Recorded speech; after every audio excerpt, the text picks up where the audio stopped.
आदाब, KP news 24/7 में आपका स्वागत है। मैं हूं मुस्तफा आदिल। आइए सबसे पहले देखते हैं मुख्य समाचार।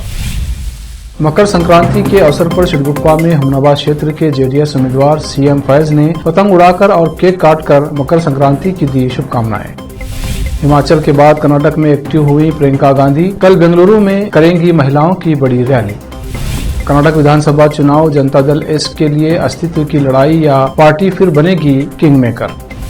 कार्यक्रम में दीप प्रज्वलित करने के दौरान एनसीपी सांसद सुप्रिया सुले की साड़ी में लगी आग। कपिल सिब्बल ने की भारत जोड़ो यात्रा की तारीफ, कहा राहुल गांधी ने एहसास कराया देश में एकता जरूरी। भोपाल की गरीब ड्राइवर की बेटी इंडियन स्पेस रिसर्च ऑर्गेनाइजेशन यानी इसरो में टेक्निकल असिस्टेंट इंजीनियर के तौर पर की गई नियुक्त।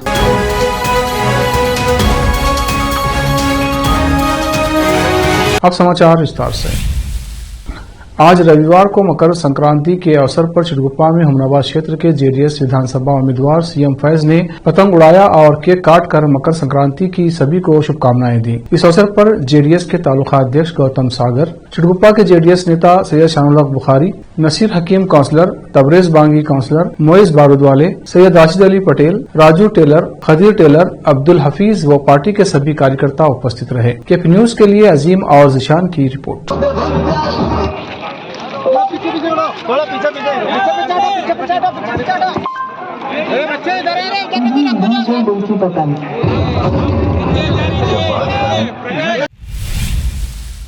व्यापार उत्सव 2023 के तहत गुलबर्गा के central mall opposite central bus stand Gulbarga में 12 जनवरी से 15 जनवरी तक के लिए 4 दिवसीय India Russia cultural exchange program art exhibition and art camp 2023 का आयोजन किया गया था। 12 जनवरी गुरुवार को गुलबर्गा के एमिनेंट आर्टिस्ट विजय अंदानी ने इस 4 दिवसीय प्रोग्राम का उद्घाटन किया। शुजातुल्लाह असलम जागीरदार, मोहम्मद अली और मोहम्मद अहमद पाशा मुख्य अतिथि रहे। इस India Russia cultural exchange program art exhibition and art camp 2023 program में इंडिया और रशिया के कई प्रसिद्ध आर्टिस्टों ने भाग लिया और अपनी कला प्रतिभा को दिखाते हुए अद्भुत कलाकृतियां बनाई और लोगों का मन मोह लिया। इस प्रोग्राम में रूस की 2 प्रसिद्ध आर्टिस्ट तारासोवा एलिजावेटा और टाटियाना सवेतकीना के अलावा गुलबर्गा के कई वरिष्ठ कलाकारों ने इसमें भाग लिया। गुलबर्गा के प्रसिद्ध आर्टिस्ट व फोटोग्राफर मोहम्मद अयाजुद्दीन पटेल और गुलबर्गा के प्रसिद्ध आर्टिस्ट व लेखक डॉक्टर रहमान पटेल इस अद्भुत कला प्रोग्राम के कन्वीनर्स थे और श्रेयांशी सिंह मनु इस इंडिया रशिया की कोऑर्डिनेटर थी। इस 4 दिवसीय आर्ट एग्जीबिशन एंड कैंप को देखने के लिए भारी संख्या में लोग आए और इन कलाकारों की कलाकृतियों की खूब प्रशंसा की। गुलबर्गा के प्रसिद्ध आर्टिस्ट डॉक्टर रहमान पटेल ने आर्टिस्ट व केपी न्यूज के न्यूज एडिटर व एंकर मुस्तफा आदिल को यह जानकारी दी है।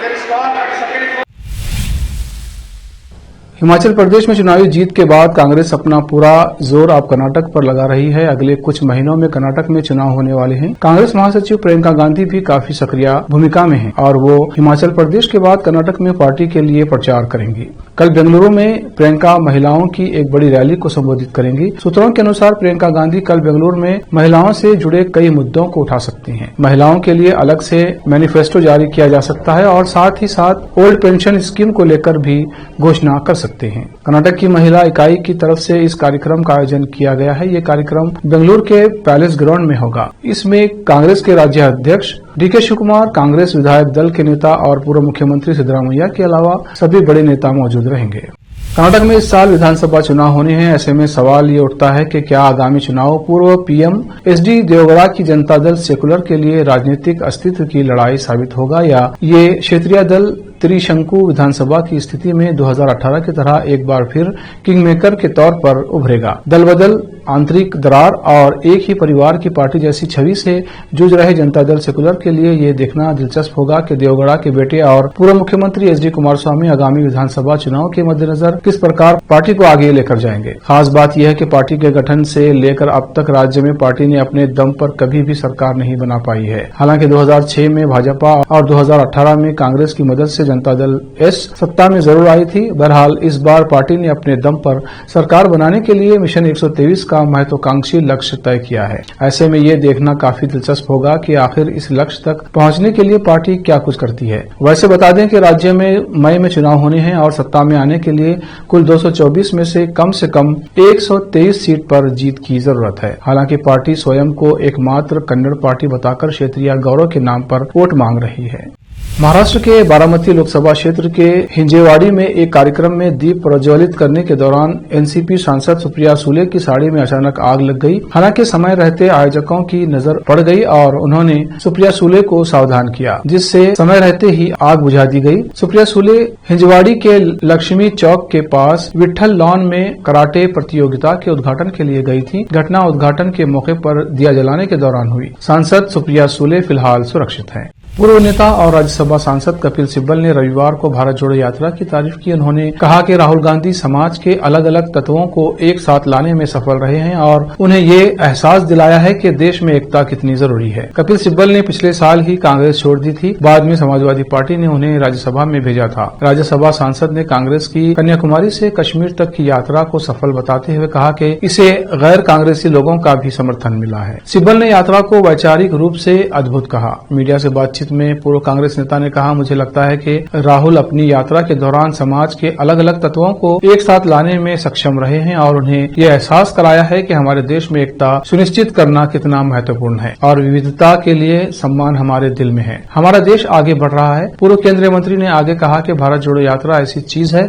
जिसकी प्रशंसा की जानी चाहिए। यात्रा के राजनीतिक असर के बारे में उन्होंने कहा कि लोग यात्रा के पीछे की अवधारणा को लेकर गलत सोच रहे हैं। इसे शुद्ध राजनीति से जोड़ा जा रहा है, जो कि ये नहीं है।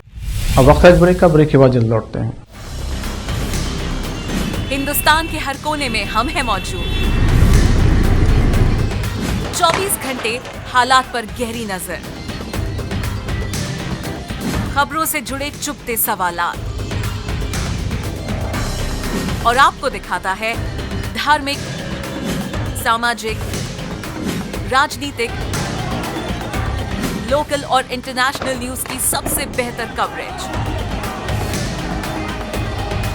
जो आपको रखती है हर पल बाखबर।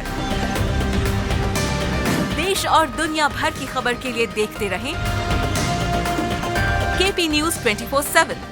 9452833920 8482221297। ब्रेक के बाद फिर एक बार आपका स्वागत है। आइए देखते हैं आगे के समाचार। रक्षा मंत्री राजनाथ सिंह ने रविवार को मीडिया की स्वतंत्रता को लेकर एक बड़ा बयान दिया है। उन्होंने कहा कि प्रेस की स्वतंत्रता के उल्लंघन का आरोप लगाने वाले भूल जाते हैं कि उनकी पार्टी की सरकारों ने किसी भी मीडिया संगठन पर कभी कोई प्रतिबंध नहीं लगाया है और न ही किसी के अभिव्यक्ति की स्वतंत्रता के अधिकारों का हनन किया है। रक्षा मंत्री ने कांग्रेस पर निशाना साधते हुए कहा कि अगर बात प्रेस की स्वतंत्रता की है तो कांग्रेस ने ऐसा करने के लिए संविधान में संशोधन तक किया था। उन्होंने इस दौरान 1951 में अनुच्छेद 19 किए गए संशोधन की याद दिलाई। आरएसएस से जुड़े साप्ताहिक पंचजन्या द्वारा आयोजित एक सम्मेलन में राजनाथ सिंह ने कहा कि अभिव्यक्ति की स्वतंत्रता के संबंध में देश में फिर से एक बहस शुरू हो गई है। ये काफी दिलचस्प है कि जो आज प्रेस की स्वतंत्रता के उल्लंघन की बात कर रहे हैं वो ये भूल चुके हैं कि चाहे बात अटल जी की सरकार की बात हो या फिर मोदी जी की मौजूदा सरकार की, किसी ने भी कभी किसी मीडिया के संस्थानों पर प्रतिबंध नहीं लगाया और न ही किसी के बोलने के अधिकारों का हनन किया है।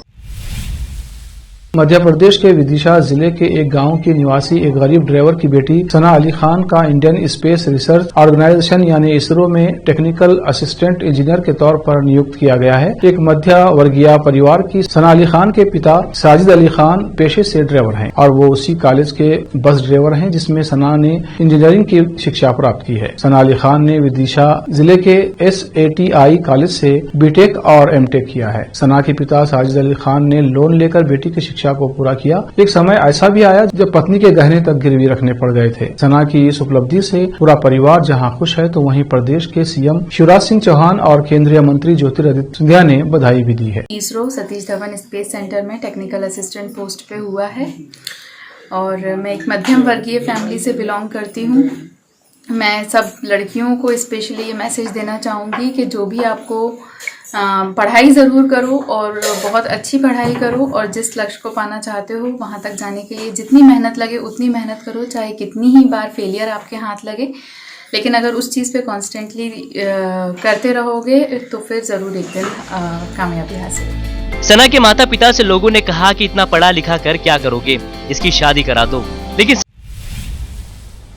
पीएम मोदी ने हाल ही में अपने संसदीय क्षेत्र वाराणसी में दुनिया के सबसे लंबे रिवर क्रूज एमवी गंगा विलास को हरी झंडी दिखाकर रवाना किया। अब इस मसले पर समाजवादी पार्टी के अध्यक्ष अखिलेश यादव ने भारतीय जनता पार्टी सरकार पर निशाना साधा है। दरअसल अखिलेश ने प्रधानमंत्री नरेंद्र मोदी द्वारा हरी झंडी दिखाकर रवाना किए गए सबसे लंबे रिवर क्रूज एमवी गंगा विलास को लेकर शनिवार को गलत दावा करने का आरोप लगाया। साथ ही कहा कि उन्हें पता चला है कि इस तरह की सेवा 17 साल से चल रही है। सपा अध्यक्ष ने यहाँ पार्टी नेता मनोज कुमार पांडेय की मां की पुण्यतिथि में शामिल होने के बाद पत्रकारों से बातचीत में कहा कि ये जो पानी का जहाज है ये पिछले कई वर्षों से चल रहा है, ये नया नहीं है, मुझे तो किसी ने जानकारी दी है कि 17 साल से चल रहा है। उन्होंने कहा, सुनने में यहाँ तक आया है कि पानी के जहाज में बाढ़ भी है। बाढ़ है या नहीं ये तो भाजपा के सदस्य ही बता सकते हैं। और तलब है कि प्रधानमंत्री नरेंद्र मोदी ने शुक्रवार को दुनिया के सबसे लंबे रिवर क्रूज एमवी गंगा विलास को हरी झंडी दिखाकर वाराणसी से रवाना किया था। आपने धूमधाम से इंसानों की शादियों को होते देखा होगा, लेकिन अब लोग पशुओं की शादियों को भी धूमधाम से कर रहे हैं। ऐसी ही एक अनोखी शादी कल अलीगढ़ में हुई, जिसमें टॉमी दूल्हा बना और जेली दुल्हन बन गई थी। विराट कोहली वनडे क्रिकेट के सबसे सफल खिलाड़ियों में से एक माने जाते हैं। श्रीलंका के खिलाफ खेले जा रहे वनडे सीरीज के तीसरे मैच के दौरान विराट कोहली ने वनडे क्रिकेट का एक और बड़ा रिकॉर्ड अपने नाम कर लिया है। विराट कोहली की अब वर्ल्ड के 5 सबसे सफल वनडे बल्लेबाजों की लिस्ट में एंट्री हो गई है। उन्होंने श्रीलंका के दिग्गज महिला जयवर्धने को पीछे छोड़ दिया है। विराट कोहली की शानदार फॉर्म इस सीरीज में भी जारी है। उन्होंने इस मैच में पहले 267 वनडे मैचों में 12,588 रन बनाए थे। श्रीलंका के खिलाफ तीसरे वनडे मैच में उन्होंने 62 रन का आंकड़ा छूते ही वनडे क्रिकेट में सबसे ज्यादा रन बनाने के मामले में महिला जयवर्धने को पीछे पछाड़ दिया है। विराट की इस पारी से पहले महिला जयवर्धने वनडे में 5वें सबसे ज्यादा रन बनाने वाले बल्लेबाज थे, लेकिन अब विराट ने ये जगह हासिल कर ली है। आखिर में फिर एक बार देखते हैं मुख्य समाचार। मकर संक्रांति के अवसर पर सिडगुप्पा में हमनाबाद क्षेत्र के जेडीएस उम्मीदवार सीएम फैज ने पतंग उड़ाकर और केक काटकर मकर संक्रांति की दी शुभकामनाएं।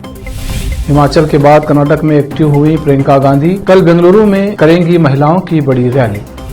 कर्नाटक विधानसभा चुनाव जनता दल एस के लिए अस्तित्व की लड़ाई या पार्टी फिर बनेगी किंग मेकर।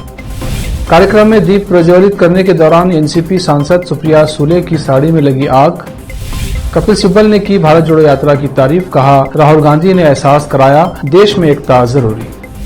भोपाल की गरीब ड्राइवर की बेटी इंडियन स्पेस रिसर्च ऑर्गेनाइजेशन यानी इसरो में टेक्निकल असिस्टेंट इंजीनियर के तौर पर की गई नियुक्त।